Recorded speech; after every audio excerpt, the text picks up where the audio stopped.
there's certainly a science to everything that we do, but there's an art to it as well. And the science will only get you so far. That's right. Science is finite, right? Yeah. Like Yeah. an atom's an atom. Whatever the molecular makeup is for iron, that's not going to change. Right. The fun thing to me in life and the interesting thing to me is kind of getting outside that box, Right. Right. right? Here's iron, right? And, in its natural form coming out of the earth. But what if I smelt it, right? What if I melt it and I manipulate it and I hammer it all out and I flatten it? What can I do with it now? It's very easy in life to look at something and saying, well, this is just iron and analyze it and look at it from that end. But then to me, the fun comes and the enjoyment comes is that when you get out of the analytical Mm-hmm. and you get into the creativity of letting it fly, letting yourself be free, right? At some point, you realize the numbers you're hitting aren't measuring the life you're living. Welcome to Quit the Quota. I'm Darryl Miedico. And I am Marya Ryan. This is the podcast for professionals, especially sales professionals, who've done what they were supposed to do and still found themselves questioning whether that version of success really fits. Each episode features honest conversations with people who stepped outside the traditional mold, along with reflections from our own years in the corporate world. Quit the Quota isn't about quitting ambition. It's about defining success on your terms. Hi, Darryl. Hey, Marya, what's going on today, girl? How are you? I am absolutely wonderful. I got a baseball game later on today that get to go off and coach later on this Awesome. afternoon.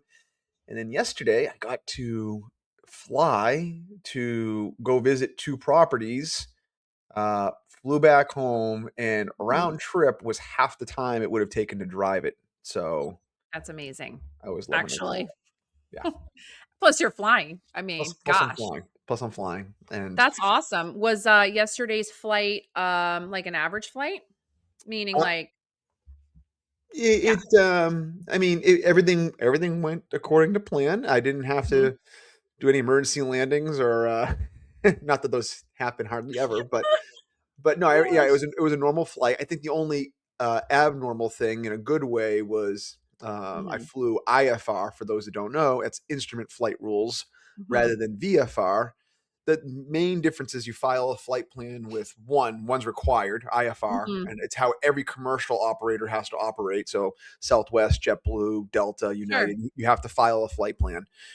But the cool thing about it is if you have the rating to do it, you can fly right through clouds. So you're talking to air traffic control the whole time, and That's yeah, awesome. going up and down. It was a broken layer, so I was in and out of Mhm. clouds. I wasn't in what we call the soup. I wasn't in the heavy stuff, the entire time. But I was in and out of clouds, and It there's was always super. a unique challenge that comes in when you fly through a cloud because you can't see anything in front of Yeah. you. You have to look at your instruments and your instruments only.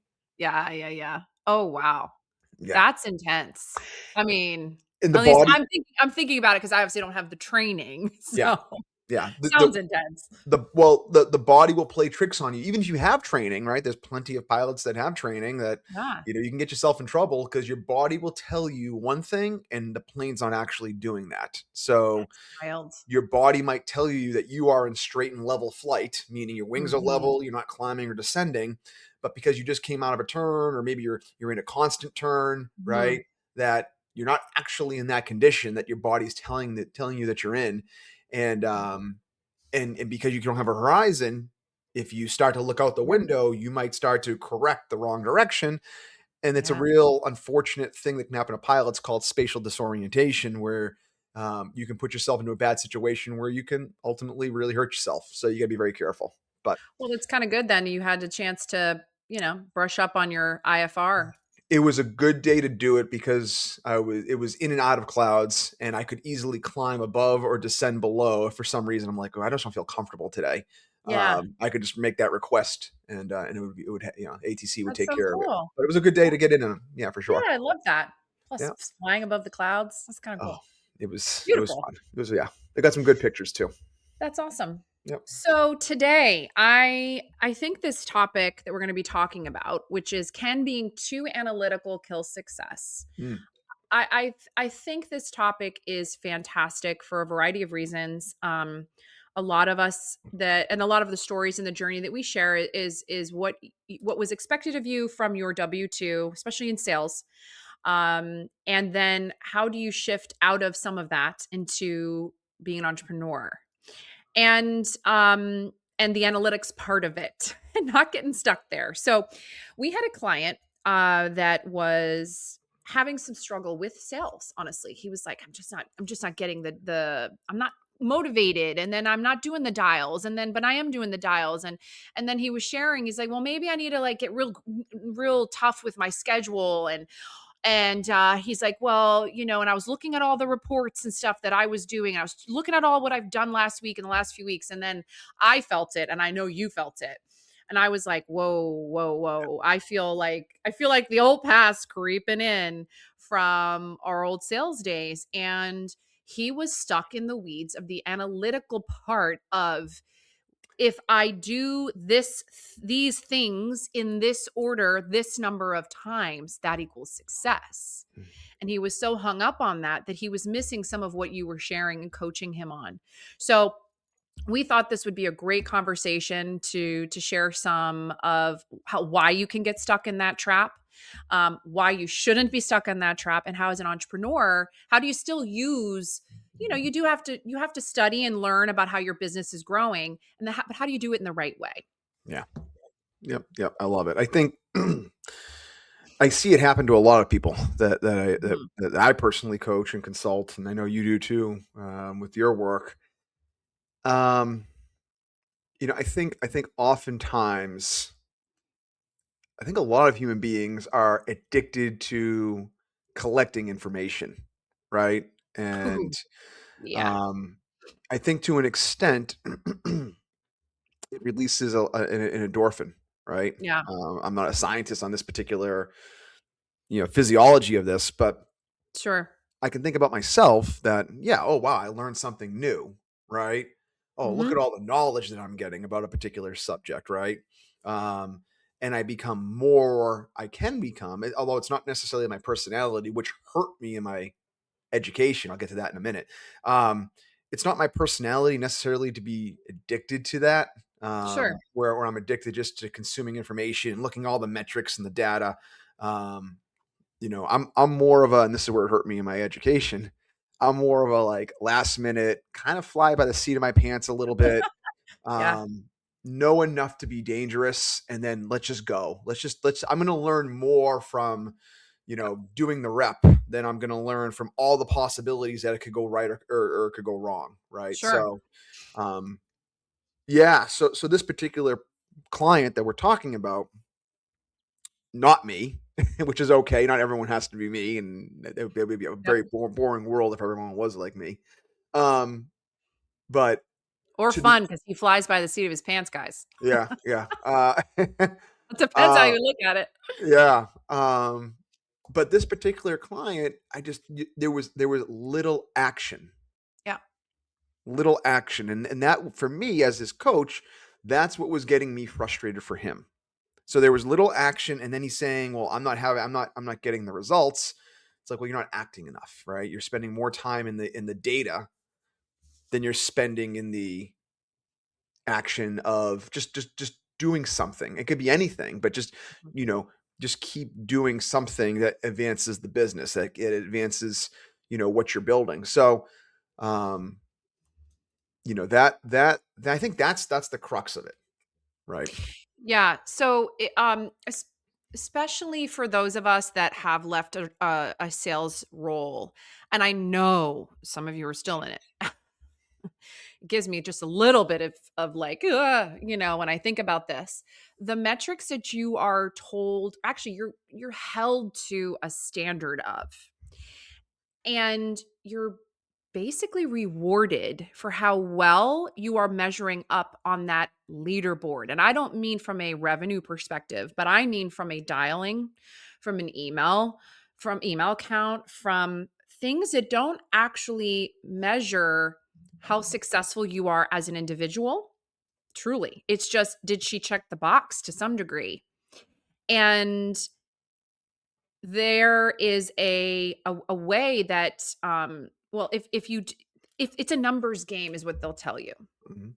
Right, I'll make 80 dials, 10% will be responsive, and then of that it'll be this, and of that it'll be this. So in your head, I think this is partly where he was getting stuck too, is that old programming of, and the old programming and the old, I guess, a label of, well, you'll be successful if, started to creep back in. And Yeah. I'm not necessarily sure, now that I'm in this, right, that that's necessarily the recipe for success as entrepreneurs, to the degree that they hammered it into us. Yeah, no, there's a science. I mean, I feel like almost with everything in life, right? Take your favorite hobby, take your work that you do today, whatever it might be. There's certainly a science to everything that we do, but there's an art to it as well. Exactly.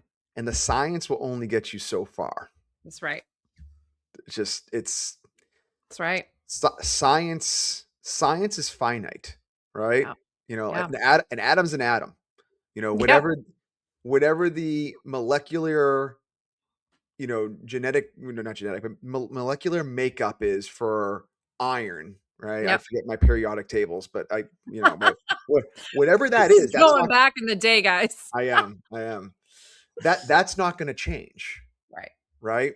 Um, the fun Right. thing to me in life and the interesting thing to me, um, is kind of getting outside that box, Right. Right. right? And letting action, now probably, a periodic table example is probably a bad example, I don't know, but maybe not though. Like let's think about, Mhm. the first person that said, okay, well, here's iron, right? And in its natural form coming out of the earth, but what if I smelt it, right? Yeah. What if I, melt it and I manipulate it and I hammer it all out and I flatten it? What can I do with it now, right? So it's very easy in life to look at something and saying, well, this is just iron, and analyze it and look out from Yeah. that end. But then to me, the fun comes and the enjoyment comes is that when you get out of the analytical Mhm. and you get into the creativity of Yep. just letting it fly, letting yourself be free, right? Yeah. I say this a lot to the kids I coach baseball. I'm like, just play fast, loose, and free. We Yeah. all know how Yeah. to play baseball. We all know the mechanics of fielding a ground ball. We all know the mechanics of hitting a baseball, right? That play the game. If you're up there thinking about how to hit a baseball or how to field a ground ball, you're done. You're gonna make a mistake. You're gonna create an error. Yeah. Oh, is my, or, is my butt down? Is my hand out? Am I going to funnel it into my body? You know, no, you don't think about that. You just do it. Yeah. You just feel the ground ball. Yep. So, to me, I think that's the piece here where I like to encourage those that I know and I work with to say, be less analytical and play more fast, loose, and free. And I Yeah. don't like to say ditch the analytical. I mean, there's certainly a No, component you need of that, but absolutely. you need to also allow yourself to get out there and understand that I can't plan out, you know, Everything. every potential mistake or every potential, you know what I mean? Or Yeah. if I do it exactly like this, then I'm gonna get I'm gonna get the result that I want. Like, Correct. I think that for me, that's where I see the biggest faults. He stopped seeing the vision of what he was looking to achieve. He stopped seeing, like, well, why am I making these dials? Right? It became, he was sounding more robotic. Yeah. Not even just dials, but all of the parts of the sales process that he was stuck in the weeds of. And I know that we were chatting with him, and what's the outcome? What are you looking for?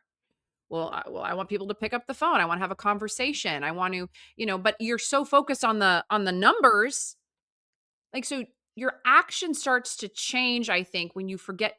what's the whole point for doing it in the first place?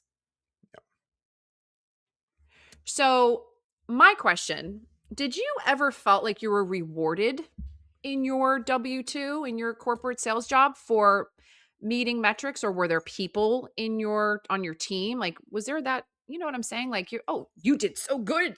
You Yeah. did 80 dials. You're the most dialer of the week. I have a thought that comes to my mind immediately, actually, when you asked me that question. It was one of my earlier sales roles. It was an account executive role, full life cycle sales. We didn't have a big BDR team, so we had to go out and we had to go hunt our own potential prospects. And I was hired with a few other people, as it typically Mhm. happens in Yep. most entry level roles. You hire a bunch, and you kind of have a feeling that two are going to potentially make it. I hope I'll make it, but Yeah. I'm taking it's like a draft pick. I'm just kind of taking a risk and just seeing what happens here. Yep. Um, and I remember, I mean, it was never my sales game to just like go out and what we would call spray and pray, right? Just Right. like, Yep. pick up See the what phone, sticks.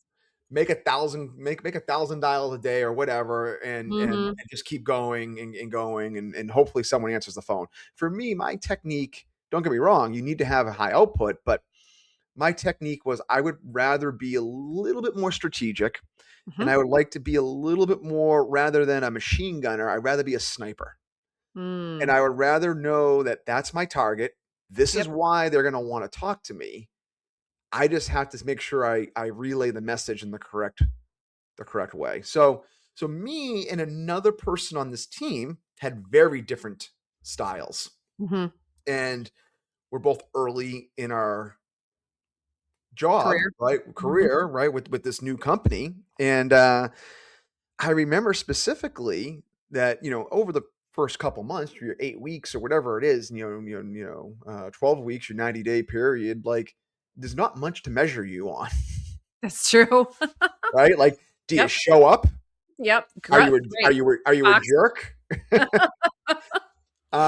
And Yep. are you doing the right activity that will lead to business? Like that's pretty much it in a sales role. Like that's, Yeah. can I spend 8 hours around you? Do you show up, and Yep. are you showing that you're learning this and you're moving along? Right. So um he was a phone call wizard. Like I would throw myself off a bridge to do what he had to do. He would go over and over again.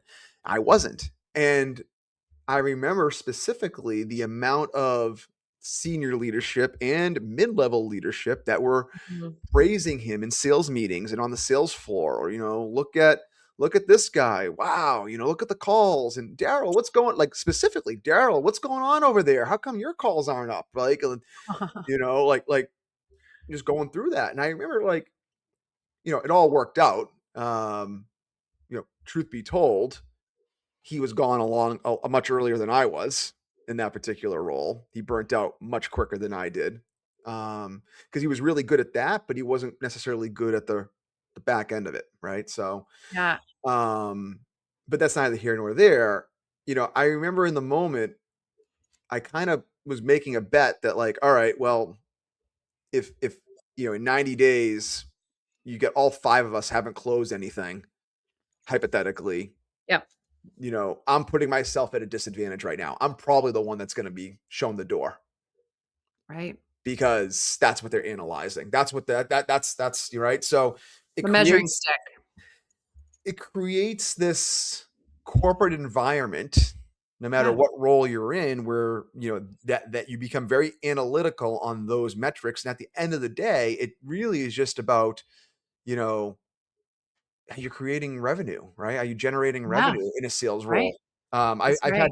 I've had great leaders who have said, when we talk about things like call reports, right, and Mhm. dials, right, I've had great leaders. They use the exact term. They're like, "Well, I've never seen a dial report or a call report, be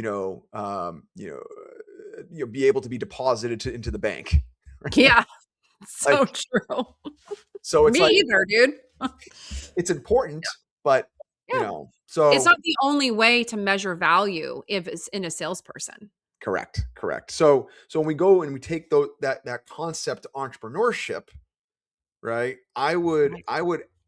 guess that if that first person doesn't change their approach and they just focus on the analytical number of, well, I made 200 calls a day, and I feel good, right?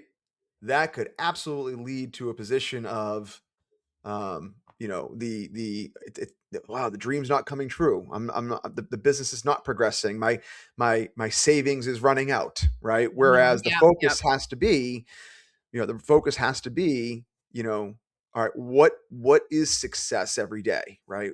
And quite simply for me, for anyone that's thinking about starting a business, the only way that I gauge success when I first started my first business, the only way I gauged it was, did I have a conversation today with somebody about what I do? That's it. That was a Simple. successful day for me. Now, That's I simple. I could get that done in one call. I could get that done in 100 calls. I could get that done in walking through the grocery line at the grocery store. I could get that done at a Mhm. coffee shop. Did I Mhm. have one conversation today with somebody Right. about my business? And see, I feel like what is so awesome about that message is you were taking action from vision, not action from pressure, right? So the pressure of the metrics, and that's what started to I could feel coming through the conversation with the client was the pressure. Well, maybe I need to be rigid with my calendar, and maybe I need to do like he was thinking if he changed structurally those things that it would create success, but you are approaching it from just take action from your vision. I want to speak to someone about my business. Why? Because I know that I can help them. And then that leads to more conversations, more clients, more, and then you start to grow from there. And when you take action from pressure, you tend to get stuck in the weeds. Yeah. Yep. Yeah. So okay. So now what do you do though? How do you think, because I know I fell into this trap, right? You kind of are shoved into a bit of a box, and I understand when you have a sales team in corporate, you do have to have certain processes, certain messaging that's kind of similar across the board, and I understand that to a degree, but we are kind of put into a box, right? And and and you are measured based on how well you perform in that box. How do you then, when you have left and now you're building, how do you start to shift to that action from vision versus action from pressure?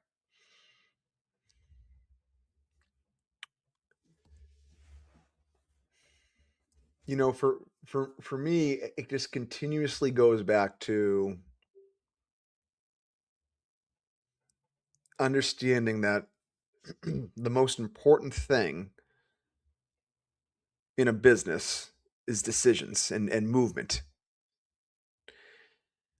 And I think the brain often gets rewarded for thinking things through.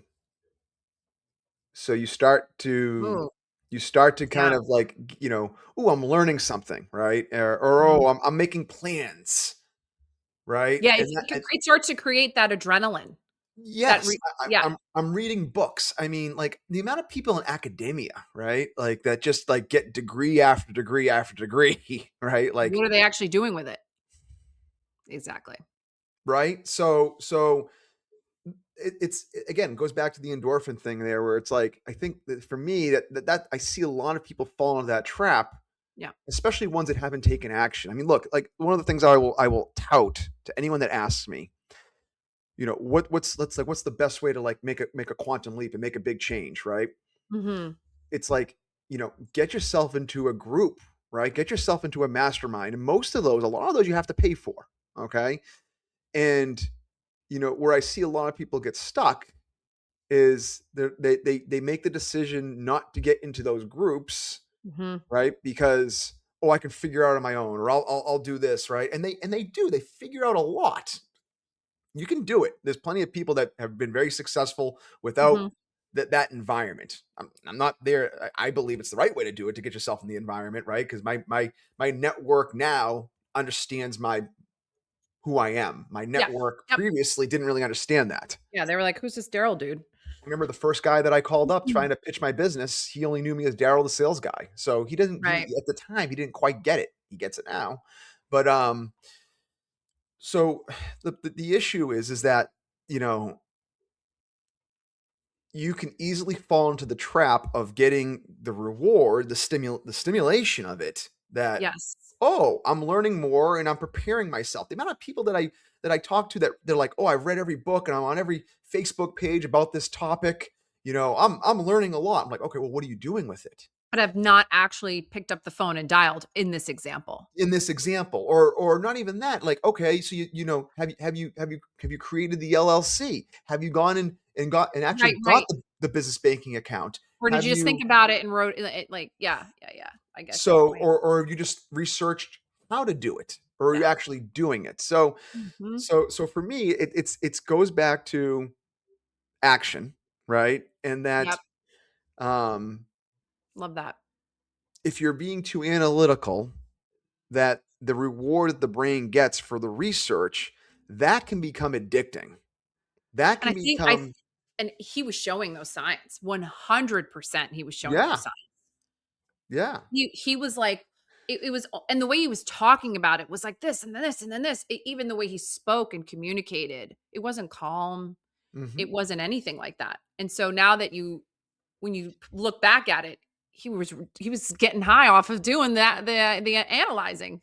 yeah, yeah. I mean, the reality is that most breakthroughs happen after you commit. Yeah. Most breakthroughs happen after you commit, not before it. And clarity around a situation comes from the decision to act. And I just see that a lot of people spend more time in the analytical trying to create that clarity. Like Yes. if I get more analytical in this, I'm going to create Yeah. more clarity. But you actually end up hurting yourself more because then you start to figure out all the reasons why it can't be done. Um, I you know, wonder if there's a little fear behind that, right? So it's almost like if I yeah, he maybe there's a high from it, but I mhm, also wonder if well, if I'll just keep doing this because to take the action is almost ooh, a little scary. And he's like, mhm, you get complacent. yeah. Maybe there's some fear behind the reviewing of all the details and the minutia. There's comfort in it. Yeah, comfort. There's comfort in it because taking action is scary. Yeah, Taking action is scary. correct. It's unfamiliar, right? And if you're doing something new and so taking action into it can be very scary. It can be terrifying. You'll be up against your terror barrier. So, in essence, the more research you do, you're giving yourself permission to stay still. Yeah. And when we were wrapping up the conversation with him, well, before that, I should say, when there was some really some like, whoa, whoa, put the brakes on. Um, that's what we were coaching him on. And ever since that conversation, though, and he's changed a little bit with some of it's reared Mhm. its ugly head a little with certain in Yep. other areas, but when it Yep. came to the sales, it's changed, right? Yeah. No, a complete 180 once we've identified and took actionable steps, took Okay. actionable steps to just say, all right, well, you're not going to say that anymore. You're not going to do that anymore. You're going to do this, right? You're just gonna do it. That's it. That's it. You're not going to think that way. You're not going to talk that way. You're not going to analyze it. You're just going to go, go, go, go. Once we made that adjustment, because again, go back to the baseball analogy, right? For this particular person that we're talking about, if he was a ball player, he knows how to field a ground ball. Like you know what I mean? Like he Yep. gets it. He knows it. Yeah. Yeah. He's not playing fast, loose, and free. No, he was not free at all. Tight, just tight, too Ju tight. yes, and it's understandable. Listen, if you're fresh out of your corporate structure, especially in sales, we get it. We understand why some of that is Mhm. pre-programmed into you a little bit, right? Yeah. That because you've been rewarded like Darryl shared, and same. You're rewarded. You have spiffs You get a monetary reward for how well you did with your stupid metric reporting. Literally a monetary reward, which I won many times. Mhm. That makes me think, Marya, have I ever told you the story of the iPad? Have I told that on the show here yet? I can't remember. No. Mm-mm. Okay. So, I just shared a little bit ago my style of sales, right? My style of sales is not go out and try to talk to every possible person, right? To an extent, sure, I get it, but that's Yeah, not the essence of who I am. The essence of who I am is I want to be very targeted. And I want to be able to add value and help people, right? And if I can't help you, I'm going to let you know, and I'm going to hopefully yeah, identify an area in which I think you can be helped, and I'm going to push you to the right person, right? Like sure. that's who I am. I'm not the guy who picks up the phone over and over and over again or shoots them out a million emails because I Yep, know that can be very counterproductive. sure. So we had a situation. You talk about there's spiffs for this. Yep, We had a situation at one of my earlier jobs where I was in a sales role, and the VP of sales, by some way, I don't know how it happened, he acquired an iPad. Actually, I remember now. He acquired an iPad because he took a meeting with another salesperson who was trying to sell him something. So they're like, if you take the meeting, I'm going to give you an iPad. So he got an okay. iPad just by taking a meeting. Okay. Cool, love it. Then he's like, what the hell am I going to do with this iPad? I don't need it. He offers it to the sales floor, and he creates a contest around it to generate activity. And the activity was, dials. Top Mhm, top dials will win the iPad. And it was an iPad mini. I remember at the time I was pretty close to buying one because I had just got my license for flying maybe a couple of years earlier, and I really wanted one because there were new apps that put all of your charts and everything on the iPad, sure. which they still have now. Yeah, yeah, But that was new at the time. I'm like, oh, I yeah, want an iPad, and I'm like, I'm winning that freaking iPad. Like, I'm winning it. And there were plenty of other, and by the way, at the time, the sales team was a lot bigger. I yep, was not the call guy. Everyone knew it, right? I was yep, I was the yep, guy that was more tactical, and I yep. had a great book of business. Um, but we were also up against the BDRs, and this is how they're comped. Yes, they are. Okay. So you had the entire sales floor. All right. And I'm like, I'm winning this iPad. And I spent, this story's going to get better.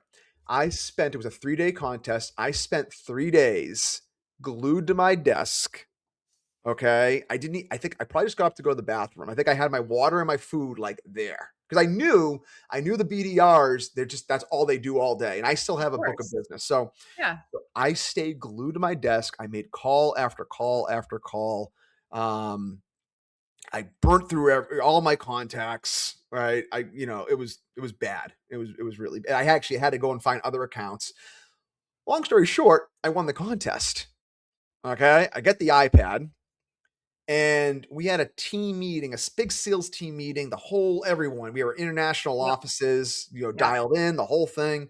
Oh, yeah. And the VP of sales calls me up, and he's just like, top guy over here made, whatever, how many calls it was. I don't even know what it was. It was a lot. Something absurd, I'm sure. It was absurd. It was asinine. And I probably should have like buttered it up a little bit, but I'm too transparent sometimes, I guess. I don't know. So he We love asked that me, about you. and he should not have asked me this question. He goes, all that activity, he goes, you must have a whole bunch of, built pipeline now, and you've Mhm. created all these relationships. And, he goes, how much revenue do you think that you built by over the last 3 days? And I look at him and I go, 0. But you know what, though? Do you know how phenomenal that is? But Actually? I'm surprised I wasn't fired. I really, and I But go, but that's but that was true, correct? it was true because and he's like, oh, come on. Like, I remember we had a little bit of a back and forth on it, like in a good way. And Yeah, yeah. he's a very good friend now. Like, we've done a couple vacations together. Um, and I had to ask him if he remembers that. I'm sure he does, but That's awesome. we had a back and forth about it. He's like, oh, come on. Like, you must have something. I'm I'm like, I don't know, maybe. I'm like, but nothing active came out of it. Like, you know, it wasn't, It was you know, action, but you were taking action from pressure, the pressure to win the iPad, and you were taking action from pressure, not action from vision, which is normally how you sell. yeah. You Yep. were a sniper and you're like, my vision is to have a targeted approach and have a conversation with someone, and Yep. I'm going to do it this way. Well, Yep. now you're just like, I just got to make the dials, and it's a numbers game. That's why he was expecting that. Yeah. Yep. That's why he was expecting you to be like, oh, I built, I don't know, $250,000 in 3 days. It was too analytical on the Yeah, metric, and it wasn't as focused on the result and the success, right? right. So, Right. and ultimately, I remember, like, I think now more of the story's coming back to me. I remember he pulled me aside afterwards. He's like, "Can you just fake it?" I'm like, No, I'm like, man, that's not how I'm I'm like, built. no, because then I'm gonna get asked by it by somebody else, and then I Yeah. gotta fake that. Or you're telling someone and they're thinking, now I got to go do what Darryl did. Yeah, yeah, And that's not a recipe for success. nope, nope. What I love about that story, and I think that's tying all of this up into a nice little bow, is that we understand you were rewarded for behavior that is stuck in the weeds of the analytical part of sales and of moving the needle forward for revenue generating activity. But we are encouraging you to think about what is your ultimate goal. You want to talk, just like Darryl said, simplify it. I just want to talk to people about what I'm doing. That's it. Yep. So be less stuck in a box about, oh, I got to be rigid and make dials. What did Darryl say? Maybe you're gonna have a conversation with someone in the grocery store when you're playing golf, or whatever it might be, and be more open-minded and think about your vision of what you are looking to achieve with your business, and take action from vision, not action from pressure. Because if you're going to take action from pressure, you're actually you're creating a conflict, and it's going to cancel itself out. I know that sounds crazy, but if you're coming at it from that pressure point, the positive stuff the vacuum that you can create for the positive to come in the door will shut. It'll slam shut. Mm-hmm.